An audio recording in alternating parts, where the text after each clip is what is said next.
अब देखो यार, अगर तुम लोग CM Punk, stone cold Steve Austin के फैन हो तो ये वीडियो तुम्हारे लिए होने वाली है। क्योंकि गाइस, पंक और ऑस्टिन के पॉसिबल मैच को लेकर सीएम पंक का काफी बोल्ड स्टेटमेंट आ रहा है।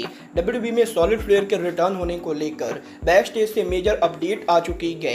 एईडब्ल्यू कंपनी का एक और बड़ा सुपरस्टार डब्ल्यूडब्ल्यूई को ज्वाइन करने वाला है। तो गाइस, वहीं ब्लड लाइन के फ्यूचर को लेकर बैक स्टेज से काफी बड़ी अपडेट आ चुकी है।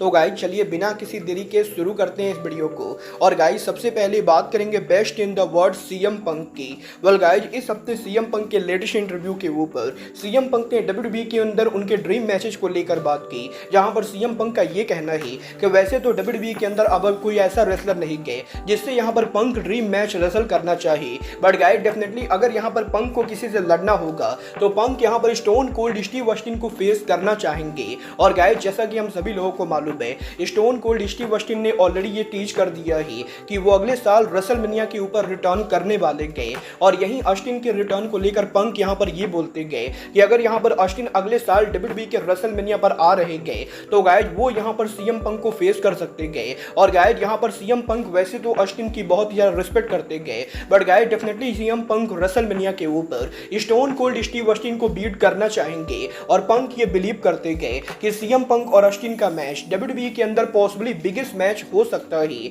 और कुछ इस तरीके से सीएम पंक के द्वारा स्टोन कोल्ड स्टीव ऑस्टिन को मैच के लिए चैलेंज कर दिया गया है। बट गाइस, यहां पर स्टोन कोल्ड स्टीव ऑस्टिन के अलावा सीएम पंक ने एक और ऐसे रेसलर का नाम दिया है जिससे वो रेसलमेनिया के ऊपर फेस करना चाहते गए, और ये और कोई नहीं बल्कि ड्वेन द रॉक जॉनसन है। गाइस, यहां पर 2013 में रॉक और सीएम पंक के हुए मैच के बाद अब सीएम पंक ने उनके लेटेस्ट इंटरव्यू के ऊपर ये कहा कि डब्ल्यूडब्ल्यूई के अंदर वो डेफिनेटली रॉक को दोबारा फेस करना चाहेंगे। और वो ये बिलीव करते गए कि लास्ट टाइम रॉक के सीएम पंक को बीट करने के बाद इस बार वो यहां पर रॉक को नीट एंड क्लियर बीट कर सकते गए। और सीएम पंक ने डायरेक्टली रॉक और ऑस्टिन दोनों को कॉल आउट कर दिया है। वेल, देखना बहुत ही दिलचस्प होने वाला है कि ड्वेन द रॉक जॉनसन और स्टोन कोल्ड स्टीव ऑस्टिन में से कोई यहां पर सीएम पंक को रिस्पॉन्स करता है या नहीं। बट गाइस, चलिए फिलहाल आगे बढ़ते और बात करते हैं सॉलिड फ्लेयर के डब्ल्यूडब्ल्यूई पर रिटर्न सिचुएशन की। गाइस, यहां पर ये बात तो हम सभी लोगों को मालूम है कि डब्ल्यूडब्ल्यूई की former women champion Charlotte Flair currently injured चल रहे गए, और सॉलिड के इंजरी की वजह से ही वो डब्ल्यूडब्ल्यूई के शो पर काम नहीं कर रहे गए।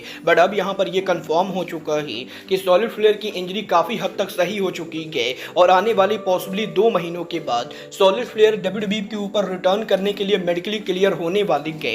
और गाइस, बैक स्टेज से यह रिपोर्ट आ रही है कि पॉसिबली यहां पर नवंबर महीने के अंदर हमें यहां पर क्वीन सॉलिड फ्लेयर का रिटर्न देखने को मिलेगा।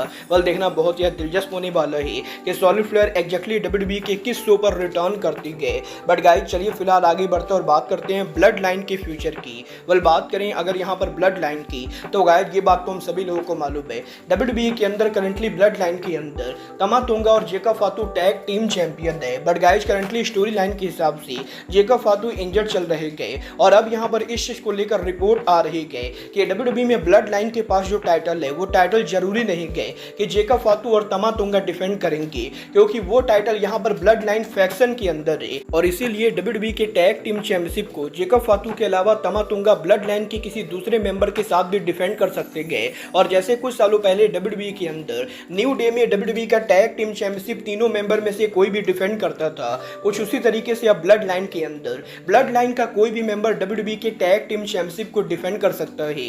वेल, देखना बहुत ही दिलचस्प होने वाला है कि डब्ल्यूडब्ल्यूई के अंदर blood line tag team championship कब हारती गए। बट गाइस, चलिए फिलहाल आगे बढ़ते और बात करते हैं टीएनए और एनएक्सटी के पार्टनरशिप की। गाइस, यहां पर ये बात तो हम सभी लोगों को मालूम है, करंटली यहां पर डब्ल्यूडब्ल्यूई का एनएक्सटी शो टीएनए के साथ पार्टनरशिप के अंदर है, और ऑलरेडी यहां पर टीएनए सुपरस्टार जोई हेनरी वर्ल्ड चैंपियनशिप के नंबर 1 कंटेंडर बन चुके गए।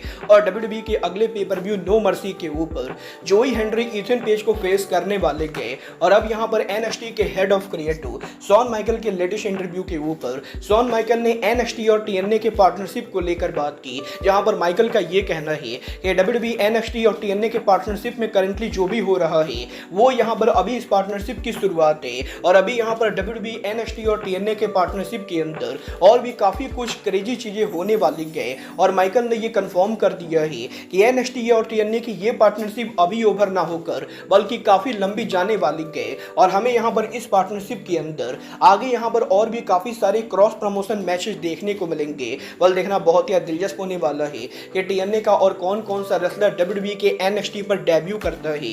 बट गाइज चलिए फिलहाल आगे बढ़ते और बात करते हैं WWE में रिकी स्टार्क के पॉसिबल डेब्यू की। यहाँ पर अगर आप लोग AEW को फॉलो करते हो तो आपको पता होगा कि AEW सुपरस्टार रिकी स्टार्क का कॉन्ट्रैक्ट बहुत ही जल्द ओवर होने वाला है। और गाइज यहीं अभी इस चीज को लेकर अपडेट आ रही है कि WWE कंपनी यहाँ पर रिकी स्टार्क को साइन करने को लेकर हाईली इंटरेस्टेड है। और गाइज क्योंकि हाल फिलहाल में रिकी स्टार्क के काफी सारी करीबी दोस्त Cody Rhodes, Ethan page, jet Kargil और CM पंक जैसे रेसलर AEW को लीव करके WWE के ऊपर आ चुके गए, तो अब यहाँ पर रिकी स्टार्क भी AEW को लीव करके WWE पर आना चाहते गए, क्योंकि AEW के अंदर रिकी स्टार्क को कुछ खास अच्छी बुकिंग नहीं मिल रही गई और AEW के अंदर रिकी स्टार्क को लेकर यहाँ पर काफी सारे टेंशन चल रहे गए। और इसीलिए रिकी स्टार्क ये मेक श्योर करेंगे कि जैसे ही रिकी स्टार्क का AEW कॉन्ट्रैक्ट ओवर हो वो भी यहाँ पर WWE के ऊपर मूव करे। और आप लोग ये मानकर चल सकते हो कि इस साल के एंडिंग के ऊपर हमें यहाँ पर रिकी स्टार्क WWE पर डेब्यू करते हुए दिखाई देंगे। वाल आप यहाँ पर रिकी स्टार्क को NXT और मेन रोस्टर में कहाँ देखना चाहते हो,